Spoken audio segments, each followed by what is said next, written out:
lfg.com.br.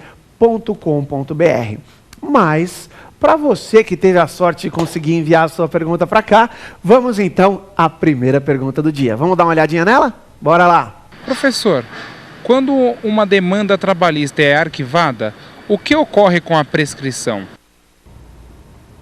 Doutor, excelente pergunta. Excelente pergunta. Veja, nós temos isso já sumulado. A demanda trabalhista, ainda que arquivada, interrompe a prescrição. Mais uma vez, eu falo isso sob o ponto de vista didático. Qual é a diferença de interrupção e suspensão de prazo? Quando interrompe, reinicia-se nova contagem. Começa a contar o prazo de novo.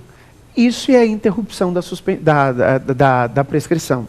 Ou seja, dia 24 de novembro de 2005, eu fui demitido.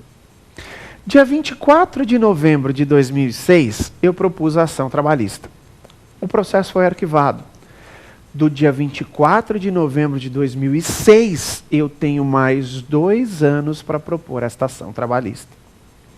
Quando interrompe, reinicia-se nova contagem. Quando suspende, própria suspensão. Aquilo que ficou para trás continua valendo. Se suspendesse, eu teria só mais 1 ano, mas não suspende. Interrompe. Mas isso teve um adendo interessante, viu, doutor? Que eu vou explicar para vocês. Essa súmula 268, até um pouco tempo atrás, ela trazia uma redação que falava exatamente assim. A demanda trabalhista, ainda que arquivada, interrompe a prescrição. Só que isso gerava um subterfúgio não muito adequado, para não dizer má fé. O que acontece é o seguinte. O cliente procurava o advogado no escritório, e aí ele chegava e falava o seguinte: olha, eu preciso propor essa ação cobrando isso, isso, isso, isso. O advogado via efetivamente qual era o problema e falava assim: bom, mas espera um pouquinho, só a rescisão do contrato aconteceu quase 2 anos atrás, nós temos mais 1 semana de prazo para não prescrever. E você precisa me trazer vários documentos, a gente precisa instruir isso aqui direito. Nós vamos fazer o seguinte: eu vou propor uma ação cobrando só hora extra.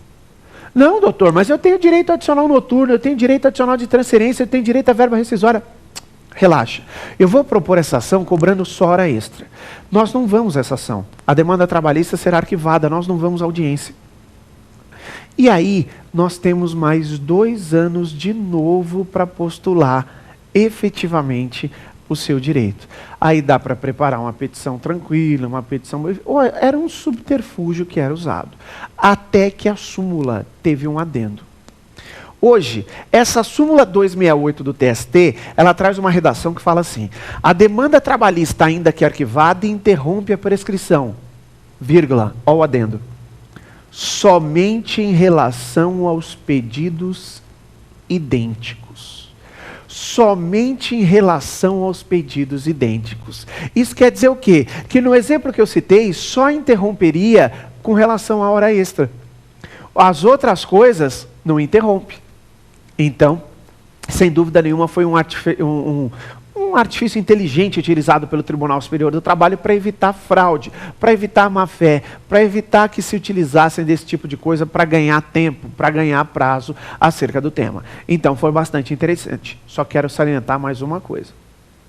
O Código Civil, porque aí você pode estar pensando assim: André, peraí. Então, eu fui mandado embora hoje. Daqui 1 ano e meio eu proponho reclamação trabalhista, não vou. Eu tenho mais 2 anos, daqui 1 ano e meio para propoção. Aí eu ponho depois de 1 ano e meio. Não vou de novo, eu tenho mais 2 anos para propoção. 2 coisas importantes. Não se esqueçam que quando você propuser ação, você só pode voltar 5 anos, porque é a prescrição quinquenal. E segundo, a prescrição só é interrompida uma única vez. Tá? Só interrompe a prescrição uma única vez. Só uma única vez. Joia? Obrigado pela participação aí, pela audiência, viu, doutor? Grande abraço. Vamos dar uma olhadinha na nossa segunda pergunta? Vamos lá? Professor André, eu queria saber se na Justiça do Trabalho existe alguma ação cujo prazo seja mesmo decadencial. Eu entendi a pergunta. Por que o prazo seja mesmo decadencial, né? Porque, na verdade, a prescrição que a gente tem não é prescrição coisa nenhuma, né? A prescrição que a gente tem aí, né?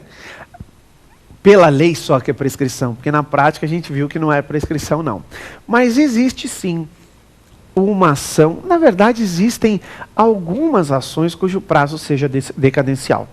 Veja, a ação específica da CLT que o prazo é decadencial é o inquérito judicial. Aquele inquérito judicial para apuração de falta grave de empregado estável. Sabe?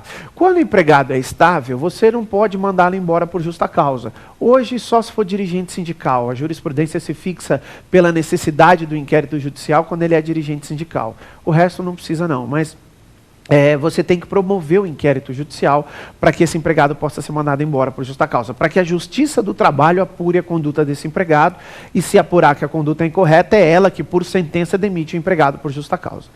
E o prazo para promover, para o empregador promover esta ação, que é o inquérito judicial, previsto no artigo 853 da CLT, é de 30 dias.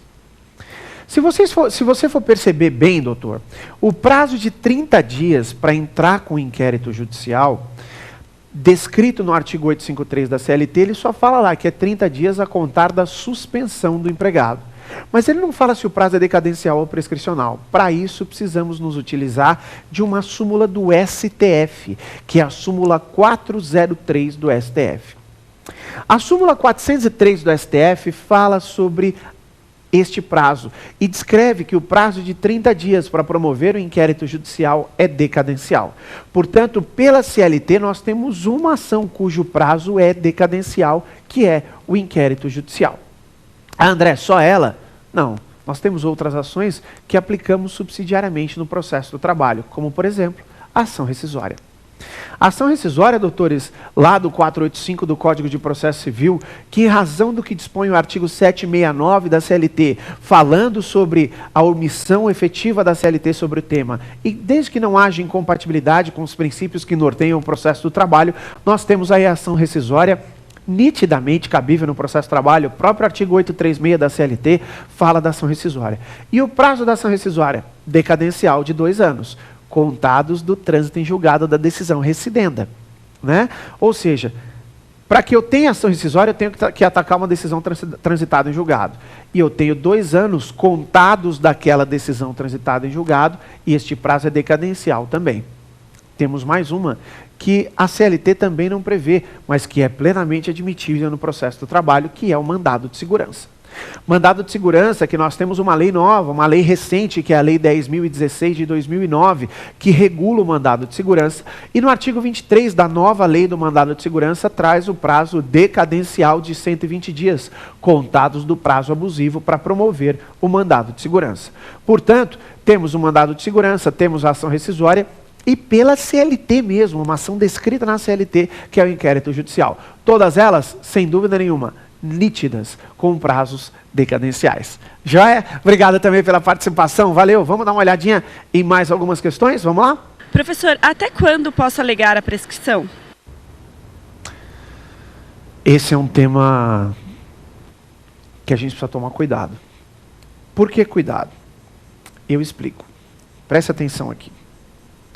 O que acontece aqui é o seguinte: a prescrição nunca pôde ser alegada de ofício. A parte obrigatoriamente tinha que falar sobre a prescrição. Nós tivemos alteração do parágrafo 5º do artigo 219 do Código de Processo Civil, que eu confesso a vocês, eu não sei porque que o Código de Processo Civil fala sobre a prescrição, já que devia estar isso no Código Civil e não no Código de Processo Civil. Mas enfim, não vamos discutir isso aí, é sofismo demais. O artigo 219, parágrafo 5º, fala que o juiz pronunciará a prescrição de ofício. Passou, portanto, a ser dever do juiz fazer isso. O juiz agora é obrigado a declarar a prescrição de ofício. Ele tem que declarar a prescrição de ofício. André, aonde isso é relevante? Aplica-se no processo do trabalho? Eu entendo que aplica. Boa parte vem entendendo que essa aplicação de ofício cabe no processo do trabalho. Ora, CLT é omissa e, a meu ver, não há incompatibilidade com os princípios que norteiam o processo do trabalho. Tem muita gente que fala, não, contrário ao princípio protecionista do empregado. A protecionista não quer dizer dar tudo para o empregado. Pelo amor de Deus. né? Não é isso que a gente precisa entender, não.